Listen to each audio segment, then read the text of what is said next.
Sit down and chill out. We need to talk about gluten.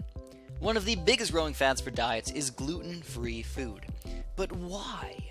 Should you really eat gluten-free, and is it actually healthier? Today we're going to go over what gluten is, why some people need gluten-free diets, and why some others may need to take a second look at their gluten-free diets. So first off, what the heck is gluten? It's just a few proteins found in wheat and wheat products. These proteins like to stick together, so people say that gluten is kind of like food glue. It holds the products together so they don't crumble into tiny pieces. Gluten ends up in many processed foods, and generally anything bread-related or anything that contains wheat, which is a surprising amount of foods. It's pretty darn hard to stay away from, so is it bad for you? The general thought is that gluten is somehow bad or unhealthy, but that's not necessarily true. For around 99% of the world, gluten supposedly does nothing. So why does gluten get a bad rap? Because for some people it can be very dangerous. About 1% of people have a disorder called celiac disease. You've probably heard of it. Celiac is a partially genetic disorder that can also develop over time. In people that have celiac, the gluten does not digest well and can cause a variety of horrible gastrointestinal problems, mostly involving the lining of the small intestine becoming leaky.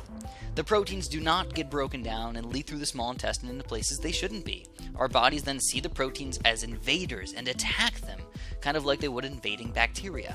Your body attacking these proteins can cause damage to the entire gastrointestinal system.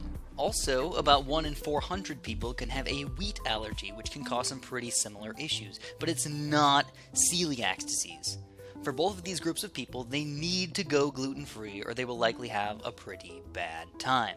The other 99% of people is where gluten gets confusing. Up to 10% of people claim to have some sort of gluten intolerance. They claim to have gastrointestinal issues similar to celiac, but usually to a lesser degree. I say they claim instead of they have, because there is no test for gluten intolerance. We're not even sure if gluten intolerance is real or not. There's a lot of information on both sides.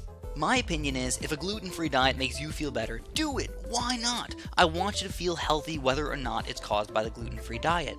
I do think that you might feel better going on a gluten-free diet because most foods that contain gluten tend to be processed and are generally bad for you. Not many people will feel amazing after eating tons of bread loaded in butter.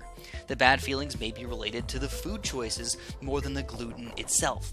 Gluten intolerance is definitely a complicated subject, and more research needs to happen to fully understand gluten and how it affects our bodies. Hopefully you learned at least a little bit.